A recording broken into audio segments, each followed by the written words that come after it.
So what's in a name? I don't know if it was for a school project or if it was just out of curiosity. I asked my parents how I was named. Because I thought, Douglas is a little bit of a strange name. I mean, it isn't real common, but it isn't real unusual either. But I just wonder, what is it that caused you to name me Douglas? And I come to find out that my dad was in the Korean War, and MacArthur Douglas, Douglas MacArthur, sorry, I got to turn around. Douglas MacArthur was big in the news and was very prominent because of World War II. And so they decided that maybe they would honor that or that resemblance, or they liked the name, so they went Douglas. And my middle name is Ray. I was named after my father. But I wanted to go a little bit further, so I asked my dad, what about Smith? Where does Smith come from? And he says, well, you've read the Bible, haven't you? And I said, yeah. He says, well, it doesn't say it specifically in there, but my family has told me that Adam and Eve's last name was Smith. And I said, well, that hasn't been in my reading where it did say it was Smith, but it doesn't say it wasn't Smith. So I understood it, and I said, well, then what about the rest of the people of the world? How did they get their name? He says, oh, well, that's easy. As they got in trouble, they changed their name. So the only family that's never been in trouble are the Smiths. And I believed him. Maybe that was to my detriment, I don't know. But, we have names. Names are important to us. Our name is very important to us. Now, it's also important as we read the Scriptures, because if you knew somebody else's name, you had a little bit of power or control over them. If you'll read some of the Old Testament Scriptures, every time there was a confrontation, there was always, tell me your name.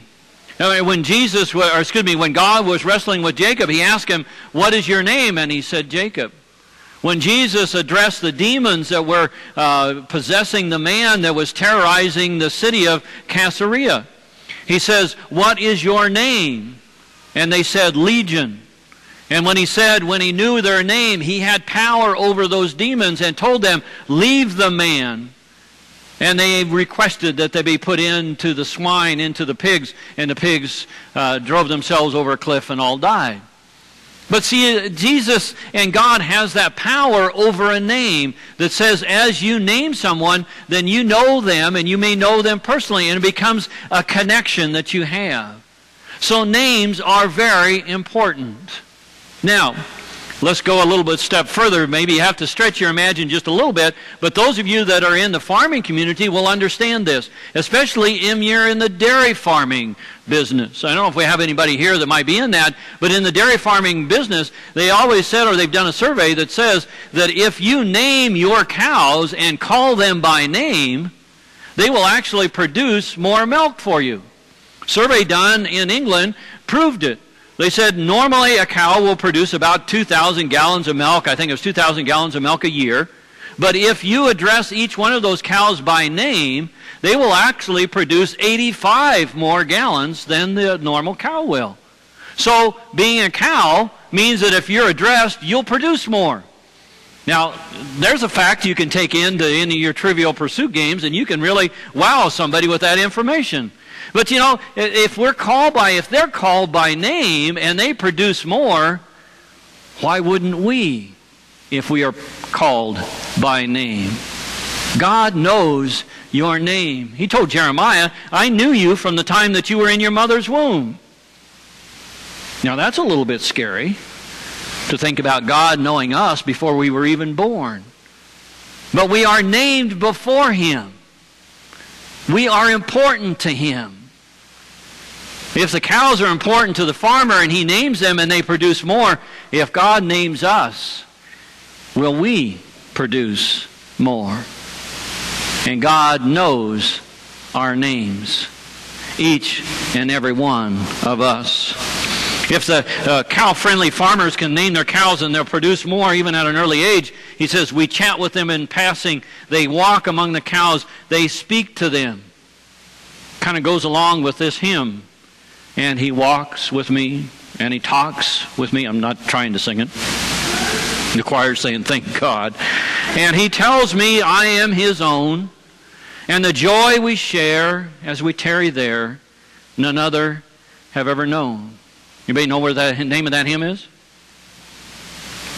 Let me hear it. In the Garden. Very famous hymn. A lot of people believe in that hymn, and and hear that hymn, and that is soothing.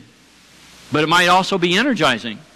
Because if you know that as you go through life, that God and through Jesus Christ is going to be with you every step of the way, it might give you a little bit more strength and courage and interest to go out and step out there. It makes sense. God knows us and applies to us. And in Scripture He tells us that we are His own, that we are His each and every day. We're not talking about cows. We're talking about people. Now, a lot of the scriptures that we read about talk about sheep. Very few of them talk about cows. But let's try and think about us being a part of God's herd this morning. And being a part of it because God is speaking to each one of us. Now, the letter to the Hebrews begins by saying that God down through the ages has spoken to His people over and over again through the prophets. This is exactly what it says. Long ago, God spoke to our ancestors in many and various ways by the prophets. But in these last days, this is after the birth and teaching and death and resurrection of Jesus. He says, after these last days, He has spoken to us by His Son. God sent Jesus to walk among us, to talk with us, to call us His own. He was here to witness for us, to share a life with us, to show us what God's kingdom was going to be like, what God was going to be like. God has spoken to us through His Son. We could easily ignore His prophets. We cannot easily ignore someone just like us. And Jesus became just like us. He suffered like us. He questioned like us. And He wants us to be like Him, serving Him. He was not distant, but with us. He's not silent, but He's speaking to us. He is not harsh, but He is full of grace and truth. You see, Jesus understands all about us. He understands what struggles we're going through and what joys we have in our life. He knows when people are put into our life in a special way to change our lives.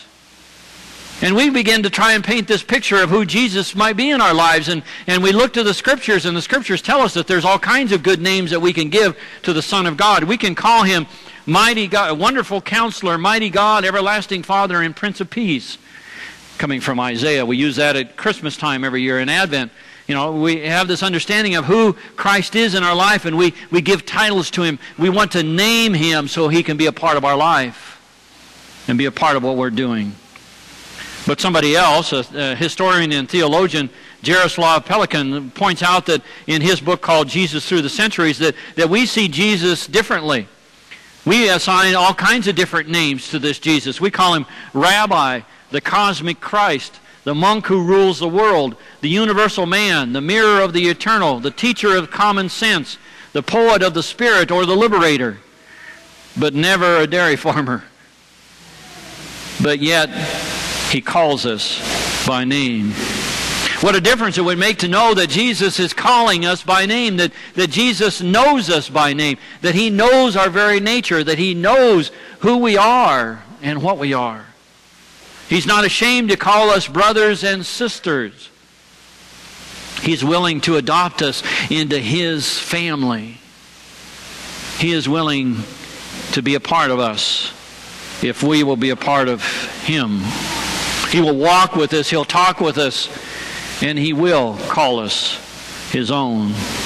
But that leaves us with a challenge. It leaves us with not just standing still. And Jesus doesn't want us to stand still. He says, I love you now and forever, but don't stop where you're at. You need to keep building your relationship with Jesus Christ. You need to keep building your relationship with your God. Never stand still. The good news is God, or Jesus, does love us just like we are now. But He doesn't want us to stay there. He loves us more than that. He loves us enough that we need to go beyond what we are. To be someone else. To be more.